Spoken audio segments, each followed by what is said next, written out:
नमस्कार, मैं हूं आपके साथ हर्षिता और आप देख रहे हैं आलोक न्यूज। भाजपा के संकल्प से सिद्धि अभियान के तहत केंद्र की मोदी सरकार की 11 साल की उपलब्धियों को जन जन तक पहुंचाने आज राजधानी रायपुर स्थित भाजपा कार्यालय एकात्म परिसर में आवश्यक बैठक आयोजित की गई। बैठक में रायपुर लोकसभा सांसद ब्रजमोहन अग्रवाल ने पार्टी कार्यकर्ताओं को संबोधित किया और आगामी कार्यक्रमों की रूपरेखा रखी। सांसद ब्रजमोहन अग्रवाल ने कहा कि संकल्प से सिद्धि अभियान के तहत भाजपा कार्यकर्ता गांव गांव घर घर जाकर न केवल मोदी सरकार की योजनाओं और उपलब्धियों को जनता तक पहुंचाएंगे बल्कि कांग्रेस शासन की विफलताओं को भी उजागर करेंगे। उन्होंने कहा कि केंद्र सरकार की नीतियां समाज के अंतिम व्यक्ति तक पहुंच रही हैं। आज से 11 साल पहले भारत की अर्थव्यवस्था 11वें स्थान पर थी और अब दुनिया की चौथी सबसे बड़ी अर्थव्यवस्था बन चुकी है। उन्होंने विश्वास जताया आने वाले वर्षों में भारत विश्व की तीसरी सबसे बड़ी आर्थिक शक्ति बनेगा और 2047 तक विकसित भारत का सपना साकार होगा।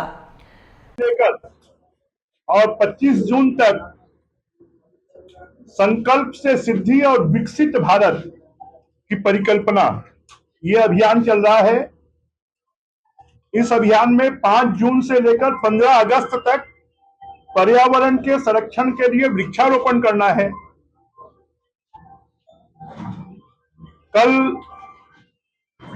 21 जून को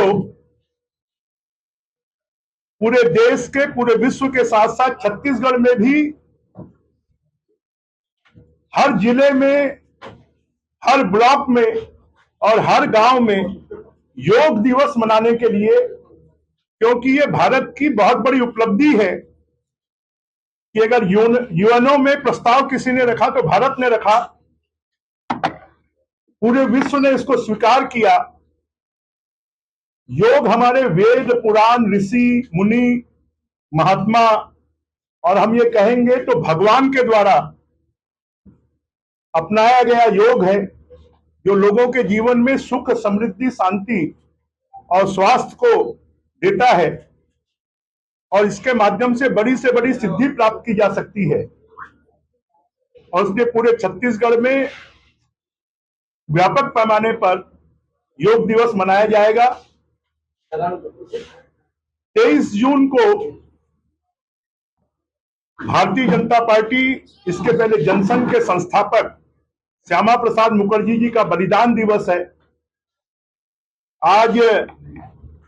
उनके सपने को साकार करने का काम किसी ने किया है तो नरेंद्र मोदी जी ने किया है कि कश्मीर से धारा 370 समाप्त हुई है। तो 23 जून को पूरे देश में, पूरे प्रदेश में, सभी जिलों में, मतदान केंद्रों तक श्यामा प्रसाद मुखर्जी जी का बलिदान दिवस मनाया जाएगा। आज से 50 साल पहले पूरे देश में अघोषित आपातकाल लगाया गया था, इमरजेंसी लगाई गई थी, देश को जेल बना दिया गया था, देश के नेताओं को जेलों में बंद कर दिया गया था, प्रेस के ऊपर में सेंसरशिप लागू कर दी गई थी, लोकतंत्र की हत्या कर दी गई थी, चुनावों को टाल दिया गया था। और इसने नई पीढ़ी को कि आपातकाल क्या था और कांग्रेस ने किस प्रकार से लोकतंत्र की हत्या की, कांग्रेस ने कैसे पूरे देश को जेल बनाया, राजनीतिक दल के नेताओं को जेलों में ठूंस दिया, समाचार पत्रों के ऊपर में भी तालाबंदी कर दी, इस बात को पूरे देश को बताया जाएगा। और गांव गांव, गली गली, मोहल्ले, शहर, प्रदेश और देश विकसित भारत की जो 2047 की परिकल्पना है, उसके अनुरूप हर जनप्रतिनिधि और जनता को जागृत कर कर विकसित भारत बनाने के लिए हम सब लोग मिलकर एकजुट होकर काम करें। जो मोदी जी ने कि 2047 में विकसित भारत होगा, पूरे विश्व की अगुवाई भारत करेगा, पूरे विश्व का सबसे विकसित देश कोई होगा तो भारत होगा। जो भारत आज से 10 साल पहले विश्व की इकोनॉमी में 11वें नंबर पर था, वो पिछले वर्ष 5वें नंबर पर आ गया, इस वर्ष 4थे नंबर पर आ गया और आने वाले समय पर विश्व की तीसरी इकोनॉमी भारत बने, ये जो परिकल्पना है, उस परिकल्पना को साकार करने के लिए बीजेपी का हर कार्यकर्ता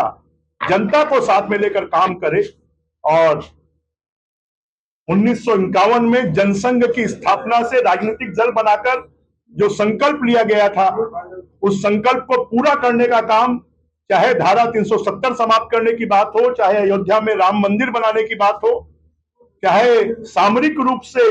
ताकतवर बनने की बात हो, इन सब बातों को अगर पूरा करने का काम कोई कर रही है तो वर्तमान भारतीय जनता पार्टी नरेंद्र मोदी जी के नेतृत्व में कर रही है। और इस बात को बताने के लिए